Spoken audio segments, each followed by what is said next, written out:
చెప్పురా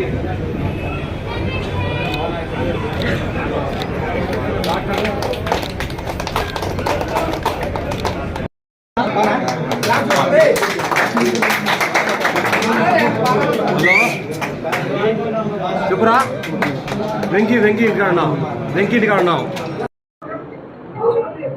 అందరికీ నమస్కారం.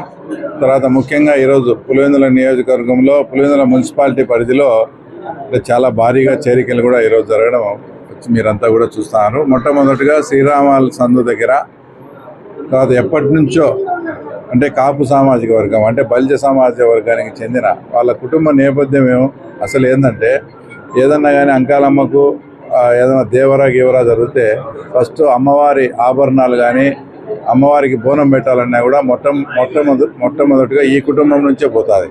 అంటే పులివెందుల ఈరోజు అందరూ వచ్చి సెటిల్ అయినారు, కానీ పులివెందుల పాత పులివెందుల అదంతా కూడా బలిజ సామాజిక వర్గానికి చెందిన పులివెందులే.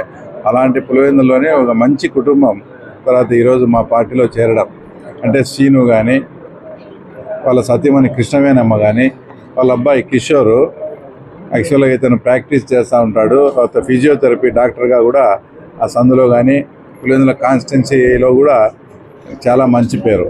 ఇలాంటి వాళ్ళందరూ ఈరోజు శ్రీరామాల సందులో కూడా ఇక్కడ పార్టీలో చేరడం. అలాగే రాఘవేంద్ర థియేటర్ దగ్గర మాకు ముందు నుంచి బాగా పరిచయము. తర్వాత వెంకట్ అంటారు, వెంకటరెడ్డి, వెంకీ అని మేము అంటాము. పక్కన పాండు అలియాస్ కుల్లాయప్ప, ఇతను ఎర్రగుడిపాలెనికి చెందిన వీళ్ళంతా కూడా వీళ్ళ సారథ్యంలో అనేక మంది ఈరోజు పార్టీలో చేరడం. అంటే ఇవన్నీ నేను కూడా వాళ్ళని అడిగినాను, పులివెందుల మీరు ఎప్పటి నుంచో ఆ పార్టీలో ఉన్నారు, మీరు ఇప్పుడు చేరడానికి కారణం ఏమి అని కూడా వాళ్ళు అడిగితే వాళ్ళు వివరంగా ఈయన చెప్పిన సమాధానం వింటే శ్రీరామాల సందులో వర్షం కానీ వస్తే అదొక సముద్రం మాదిరి తయారై ఉంటుంది. ఎన్నోసార్లు ఆ సందులో వాళ్ళు అందరం కూడా మేము ఎన్నోసార్లు ఎంపీకి కానీ వాళ్ళకి రిప్రజెంటేషన్ చేసినా కూడా ఆ చిన్న సమస్యను కూడా పట్టించుకోకుండా ఉన్నారు. తర్వాత వీళ్ళింటి దగ్గర వీళ్ళ పక్కింట్లో అంటే ఇంచులు 3 ఇంచులు పోతా అంటే దానేమో అర్థమని చెప్పి పక్కన ముందుకు వచ్చిన వైఎస్ఆర్సీపీ బిల్డింగ్లకు వాళ్ళేమో ఆ ఇల్లు కొట్టకుండా, అంటే అక్కడ అందరికీ ఒకటే న్యాయం కాకుండా వాళ్ళకి నచ్చిన వాళ్ళకి కొట్టేయడము, నచ్చిన వాళ్ళకి వదిలేయడం, ఆ రకంగా కూడా అందరి మీద ఒత్తిడి తెచ్చి ఇట్లా చేసినారు. ఈ చిన్న చిన్న పనులు కూడా చేయలేనప్పుడు నేను కూడా ఇప్పుడిప్పుడే నేను కూడా ప్రజలతో మంచి సంబంధాలు కలిగి ఉన్నా, నేను యాక్టివ్ పాలిటిక్స్లో పాల్గొంటాను.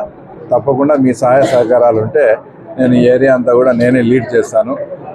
మా కమ్యూనిటీ పరంగా కూడా అందరినీ చేసి అందరితో కూడా బాగుండి కమ్యూనిటీ పరంగా కూడా సమస్యలు లేకుండా చేసి అన్నీ కూడా చేస్తామని చెప్పినారు. తర్వాత వీళ్ళు కూడా ఒకటి బిల్డింగ్ కావాలంటే కూడా మేము ఆర్డీఓ గారితో మాట్లాడి సంఘానికి మంచి ఇప్పుడుండే బిల్డింగ్ ఎక్కడో ఊరు బయట ఉంది, అట్లా కాకుండా ఊరితో సంబంధం ఉండి రోజు అక్కడ ఫంక్షనింగ్ జరిగేట్టుగా వచ్చిపోయే రకంగా కూడా బిల్డింగ్ స్థలం కూడా చూపించిస్తానని తర్వాత ఈరోజు మీ ద్వారా కూడా వాగ్దానం చేస్తూ ఉన్నాం.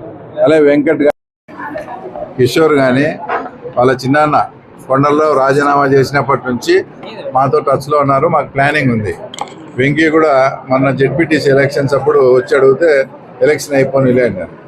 ఎలక్షన్ అయిపోయిన తర్వాత మళ్ళీ వీళ్ళని పిలిచి ఇంకా చాలామంది చేరేది ఉంది, వాళ్ళందరితో అందరూ ఒకటే రోజు చేరదామంటే లేదన్నా మేము ఇంకా డిసైడ్ ఇంకా ఉండే కొద్దీ మాకు ఫోన్లు రావడము ఒత్తిడి ఎంత ఉంది, మేము ఇంకా 100% తీర్మానం చేసుకున్నాము ఈ పార్టీలో ఉండకూడదని. కాబట్టి మేమైతే ఇంకా పార్టీ 100% మారుతామంటే ఇది జస్ట్ శాంపిల్ మాత్రమే, జస్ట్ ట్రైలర్ అనుకోండి. ఇంకా ముందు చాలా చేరికలు మున్సిపాలిటీలో పోను మీరే చూస్తారు.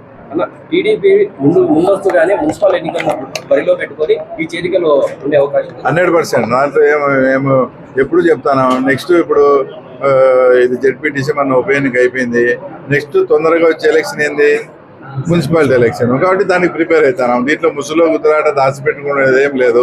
మేము మున్సిపాలిటీలో వ్యూహంగా భాగంగా అలాగే నెక్స్ట్ ఎమ్మెల్యే ఎలక్షన్స్కు పార్టీని పూర్తి స్థాయిలో పటిష్టపరిచే చర్యలో భాగంగానే ఈ చేరికలు.